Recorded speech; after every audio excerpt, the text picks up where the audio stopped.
Ladies and gentlemen, let me tell you something real quick. The biggest fight you will ever face won't happen in the streets, in a courtroom, or even on your job. It's going to happen right here in your head. Your mind is your first battleground. Win there or you'll lose everywhere else. Everything you dream about, everything you're trying to build, all begins with what's going on between your ears. See, life doesn't hit you first in your wallet, in your relationship, or in your circumstances. It hits you in your thoughts. If you can't get your mind right, then nothing else is going to fall into place. That's the truth. Most people don't even realize they're waking up each morning already defeated, already doubting, already expecting something to go wrong. Why? Because the battle in their mind is being lost before the day even begins. You ever walk into a room and feel like you don't belong, like everybody's looking at you, judging you? Nobody actually said anything, but your mind did. It told you you're not good enough, not smart enough, not worthy. That voice, that's the enemy you need to shut up. That voice is stealing your future one thought at a time. It's not your boss, your past, or your environment that's holding you back. It's your thinking, because the thoughts you allow are the beliefs you build, and those beliefs shape your actions. And if your actions are built on insecurity, fear, or doubt, then don't be surprised when the results are frustration, failure, and going in circles. You can't win in life with a loser's mindset. I don't care how gifted you are, how much money you make, or who you know. If your mindset is trash, your results will be too. A weak mind will sabotage your strong talent every single time. That's why you see people with less skill, less education, less experience blowing right past you. It's not because they're better, it's because they believe different. They've made up their mind to win while you're still wondering if you even belong in the game. This is why you got to train your mind like a warrior. Just like a soldier wouldn't walk onto a battlefield without armor or strategy, you can't walk into your day without guarding your thoughts. Every single morning, you've got to check in with yourself. What am I thinking? Is this building me up or breaking me down? Is this thought pushing me forward or pulling me back? You've got to police your mind like your life depends on it, because it does.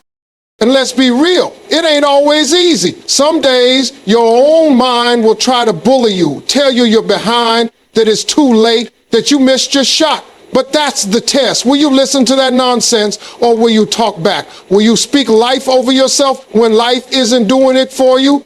That's the real fight, not the struggle outside, but the war within. Because once you take control of your thoughts, once you master the narrative in your own head, everything outside starts to change. Confidence comes back, vision gets clearer, the weight lifts, and life finally starts moving in the direction you were meant to go. You can't live a positive life with a negative mind. Check your thinking. That right there is the truth too many people ignore. They try to slap a smile on their face, post a quote on Instagram, and act like everything's all good. But deep down, their mind is soaked in fear, doubt, anger, and worry. You cannot fake positivity when your thoughts are constantly working against you. You can't expect peace when your inner dialogue is chaos. You can't expect joy when your mental playlist is full of everything that's gone wrong. Life don't work that way. It responds to the energy you bring, and that energy starts in your thoughts.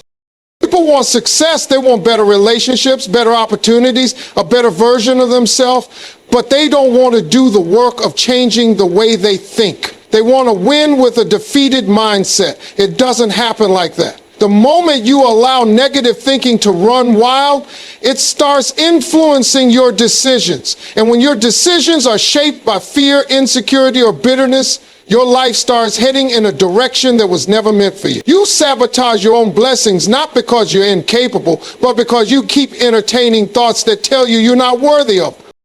Look around. Your life is often a reflection of what's going on inside your head. If your mind is cluttered with negativity, Don't be shocked when your relationships feel toxic, your progress feels blocked, and your joy feels temporary. It's not just about what's happening around you, it's what you're allowing to happen inside of you. The real work isn't changing your circumstances, it's changing the way you see your circumstances. It's shifting your focus from what's missing to what's possible. And here's the thing, negative thinking doesn't always shout, sometimes it whispers. It sounds like, that's too risky. People like you don't make it that far. You failed before, remember?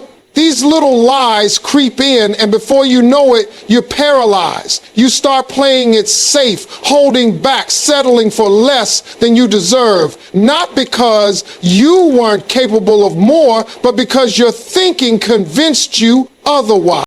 You have to stop letting your mind bully your future. You've got to be the bouncer at the door of your thoughts. Not every thought deserves a seat at your table. Not every feeling needs to be followed. Just because it enters your mind doesn't mean it deserves your attention. You've got to take control. Replace that negativity with truth, with hope, with vision.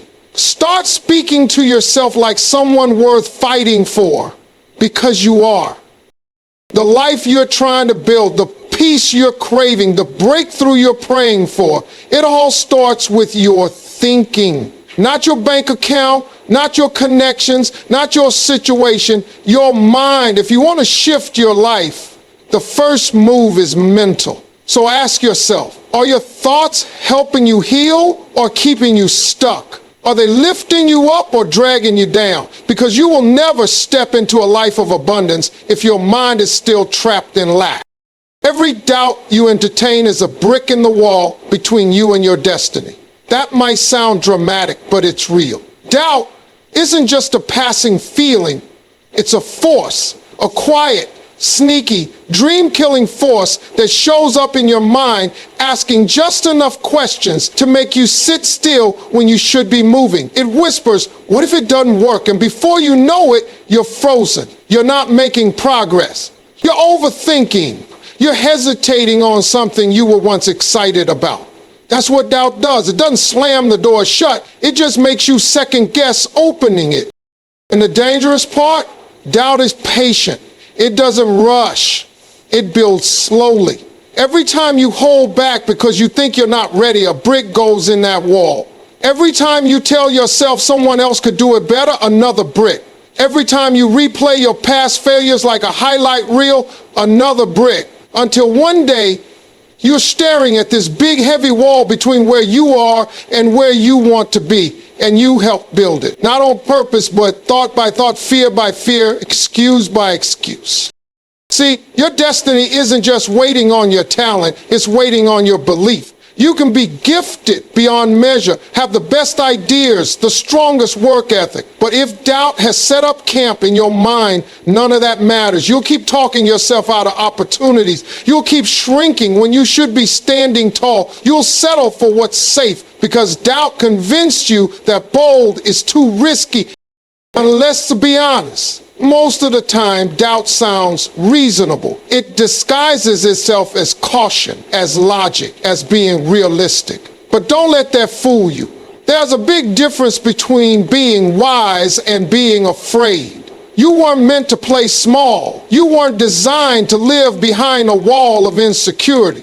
But when you keep entertaining doubt, you keep adding layers to that wall. And every layer makes it harder to see the vision clearly, to hear your calling, to trust your own voice. The worst part is that doubt doesn't just affect what you do, it affects how you see yourself. It makes you question your value. It makes you believe that maybe you're not chosen, not ready, not enough, but you are. You've always been that wall. It's not truth. It's not destiny's doing. It's the result of unchallenged thoughts, of letting fear speak louder than faith.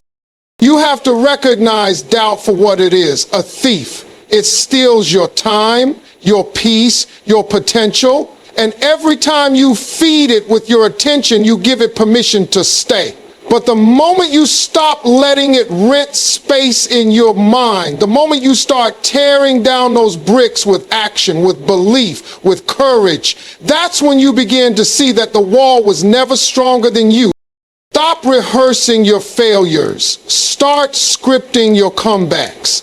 Too many people are stuck on repeat, mentally replaying every mistake they've made like it's their favorite song. They go over what they said wrong, what they didn't do, how they messed up, who left them, who hurt them. And it becomes a cycle, one that steals time, confidence, and potential. You can't move forward if your eyes are always on the rearview mirror. You weren't created to be a victim of your past. You were designed to be the author of your future. But you can't write a comeback story if all you're doing is rereading the chapter where you failed. Failure happens to everybody. That's not the problem. The problem is when you let failure become your identity instead of just a moment in your journey. You miss a shot and suddenly you start thinking you're not good enough. You go through a breakup and convince yourself you're unlovable. You lose a job and start believing you'll never succeed.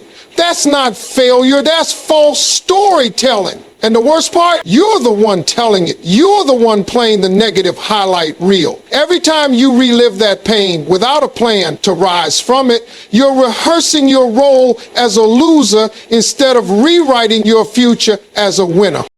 You've got to flip the script. Start thinking like a director, not a critic.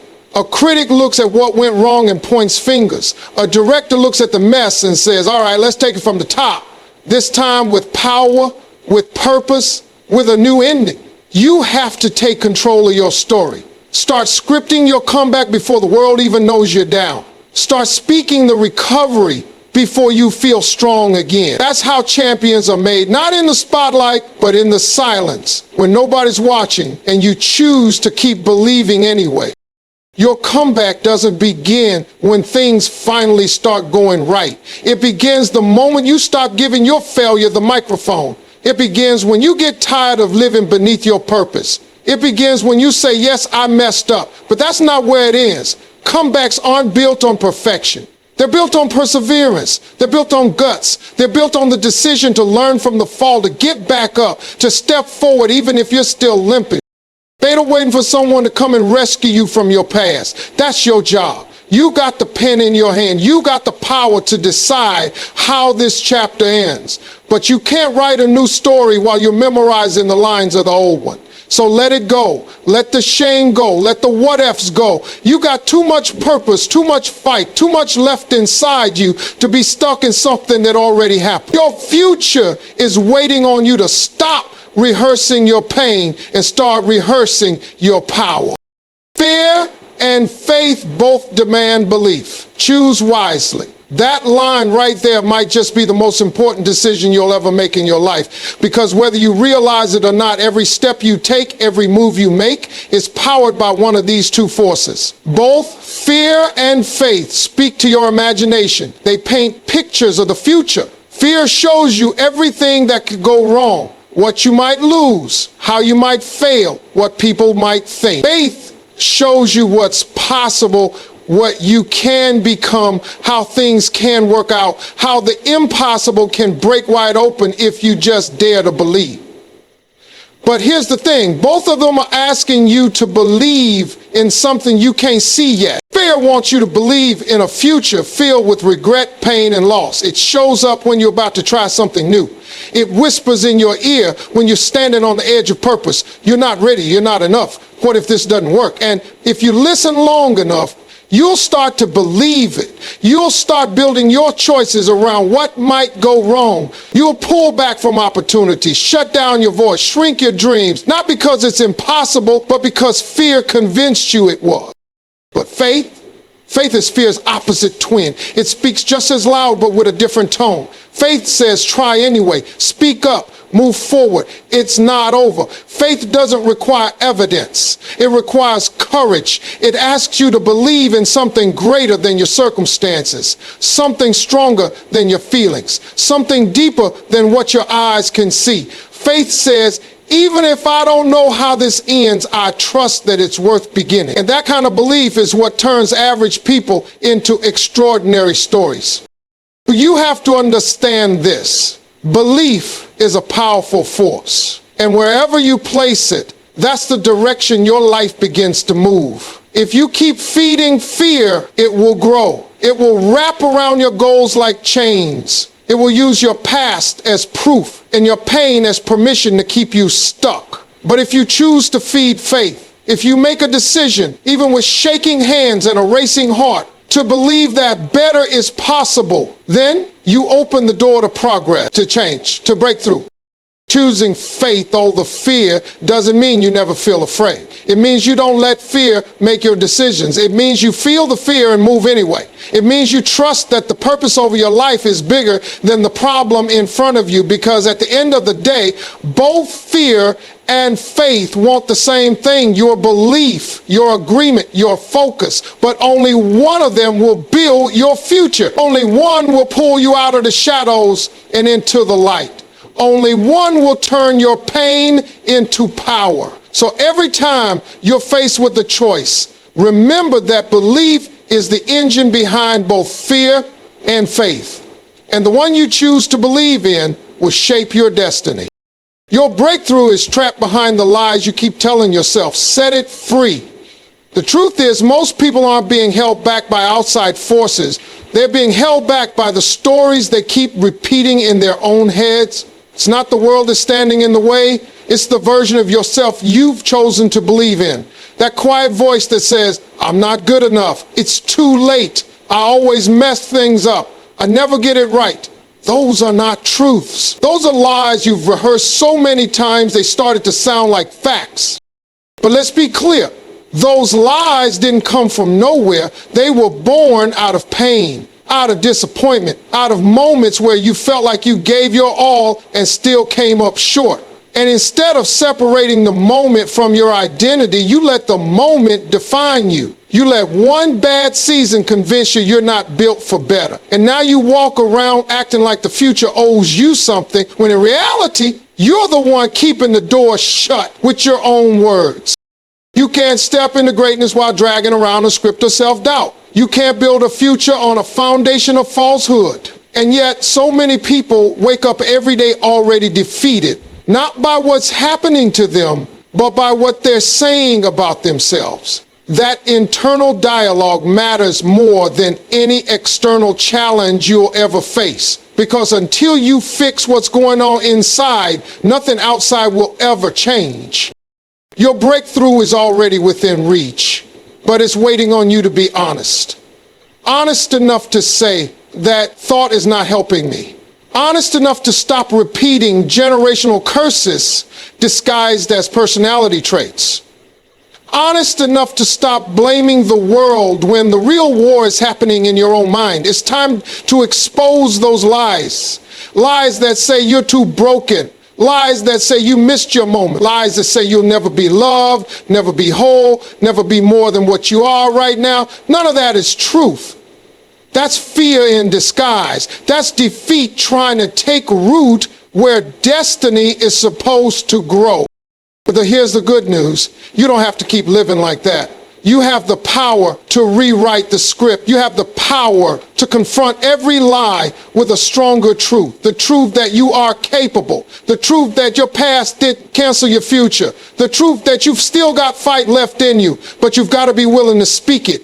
Even when your voice shakes, even when your voice shakes, even when the old lies try to scream. The first step to freedom isn't doing more, it's believing differently. That's how the breakthrough starts. When you stop waiting for something to change around you and start shifting the conversation within you. Because once you tear down the lies, the real you, the powerful, resilient, destined for more you, finally has room to rise. And that's when the breakthrough comes.